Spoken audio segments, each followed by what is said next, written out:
The world is reeling under the impact of climate change. Carbon dioxide is accumulating in the atmosphere, and that is bothering many countries. I have with me Rani Tripathi, the head of Voices of Nuclear. She lives in Paris. France is one country which has embraced carbon-free nuclear energy in a very big way, and she is an influential voice in the world of nuclear and atomic energy. Namaskar, Mitro. Namaste. Is there anything called safe nuclear power? Yes, of course. I mean, nuclear power has made the demonstration of its safety for the track record it has on the entire worldwide history of nuclear. Since nuclear was first created, I think the first plant was actually commercially viable in the 1960s. It has only one accident on an old technology, in an old governance context that will not be repeated ever, that actually occurred sanitary effects, which was Chernobyl, of course. There hasn't been since then one accident that actually led to sanitary effects on populations. And I think that makes it a very safe form of energy. Tell me a little bit about Voices of Nuclear. So Voices of Nuclear is a citizen organization that was founded from France, that actually has the potential to resonate outside France as much as possible, because the point of the Voices of Nuclear is to advocate as citizens the need for populations to enjoy the benefits of nuclear energy, and for the energy transition to integrate nuclear as part of all the low-carbon solutions. So why is atomic energy or nuclear a part of a solution towards climate change? Well, first, it is the case in France and probably in many other places in the world. It is the lowest carbon form of energy that exists today. It has a carbon footprint that's lower than even hydro, solar, or wind, which are other great low-carbon forms of energies, as you know. So that's a very strong point. The other one, it has a very small environmental footprint and a great benefit to development of populations, because it has a dispatchable, all the time, all year long capacity to provide power in a continuous way according to what the demand is. And that's a very important point, which is people don't have to adapt to nuclear power. Nuclear power adapts itself to the people. Now, what is the experience of France with nuclear? You come from France. Yes, absolutely. I'm born and raised in Paris, and France has been enjoying more than 70% of its electricity from nuclear for the past 40 years. It was a choice that had been made politically back in the days for sovereignty reasons, for energy supply and making sure that France was independent in its energy supply from all the outside big countries.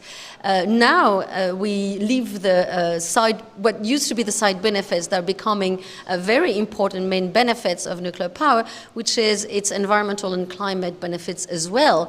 We actually came by chance.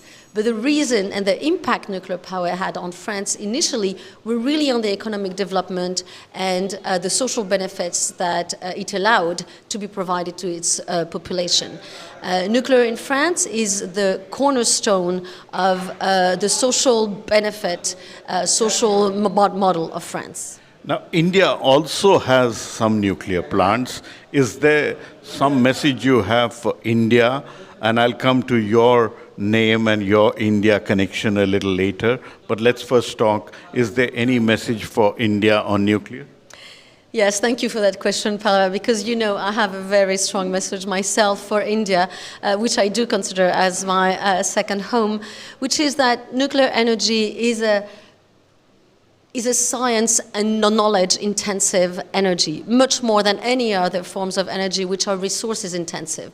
The most thing you put into nuclear to make it work are people experience, capacity of collaboration, and knowledge and science.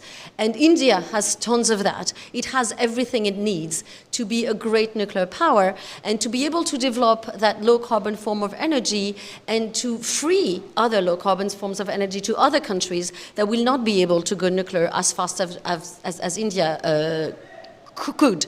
And it is my very strong conviction that India is and should be a great nuclear power in the world today for itself, but also for the benefits of the rest of the planet.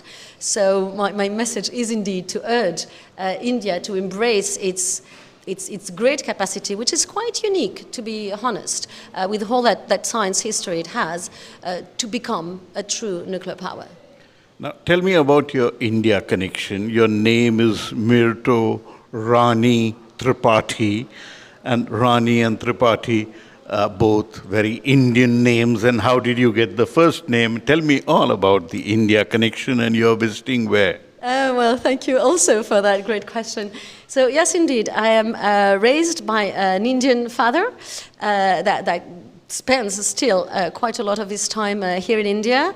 We are from Uttar Pradesh, from the small town of Orey. Orey. In Uttar Pradesh, and I apologize for my pronunciation. No, that's all right. So Tripathi is the family name. Rani is my middle name, of course. Mirto is from my mother's side, which is from Greek origin. And we are visiting here as a family over the vacations. There's 15 of us traveling together, from 5 years old to 75, which is my father. So 5 years old is my small daughter. And we come to visit my grandmother, who's 95 years old, and we came to spend some time with her. Did you manage to see any nuclear plants in India? Well, actually, no. And that's a disappointment, and I do wish to correct this as soon as possible.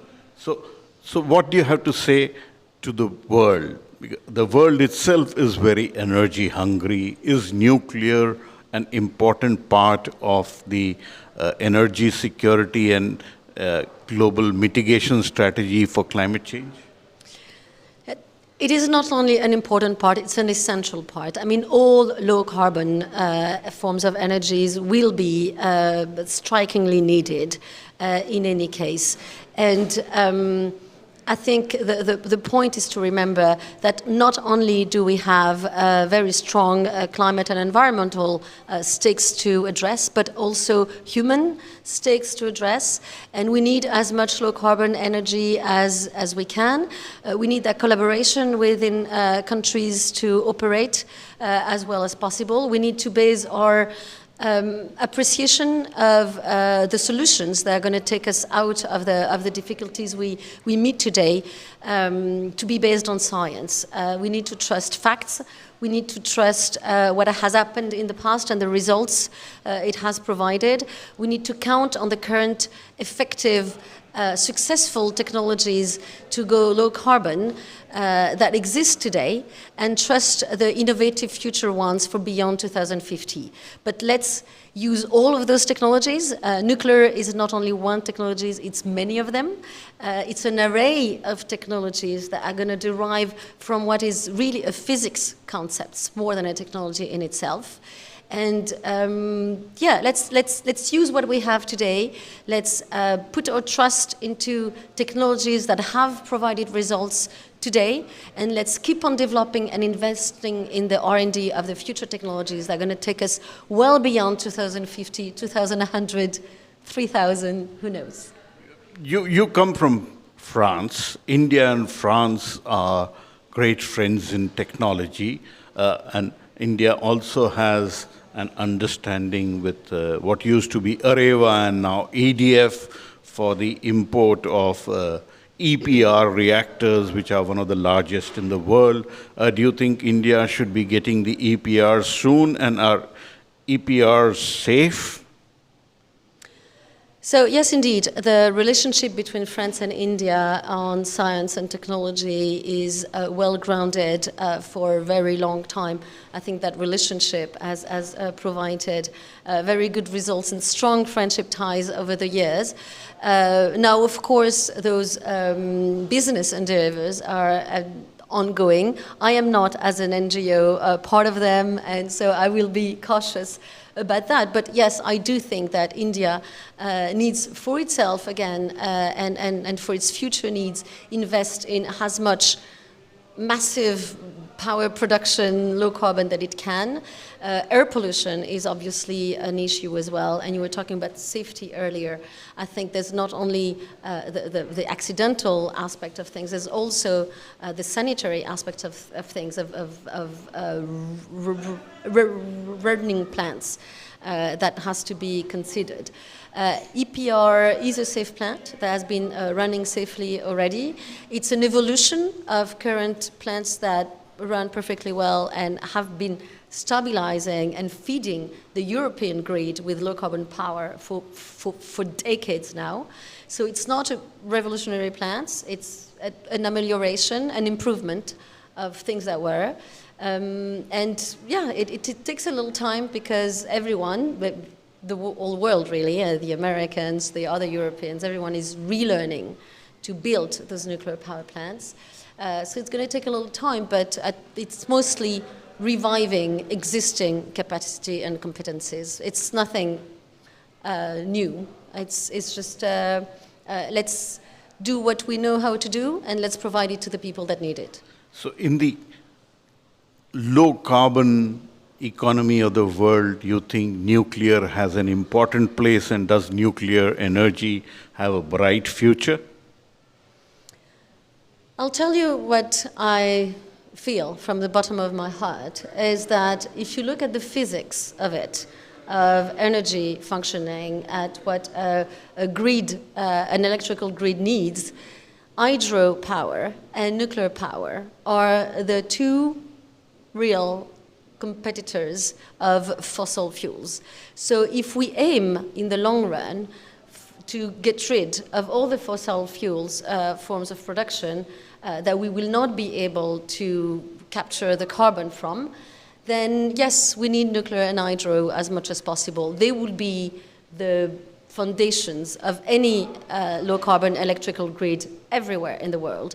And when you don't have the topography for hydro, people are going to have to rely on nuclear. I mean, this is actually not my feeling, it's not my opinion, it's facts and science that tells us that. So I think we have to trust that. Thanks a lot for speaking to us, Mr. Rani Tripathi. A pleasure talking to you and learning about the French experience and the global experience in nuclear and the outlook for the world. And thank you very much for welcoming me here. And it's always such a great pleasure to come back to India, as you know. Thank you. Thank you. So that was Mirto Rani Tripathi speaking to me about the future of atomic energy and nuclear energy as the world is looking for a low carbon footprint solution for feeding the energy hungry world. In New Delhi, Pallav Bagla.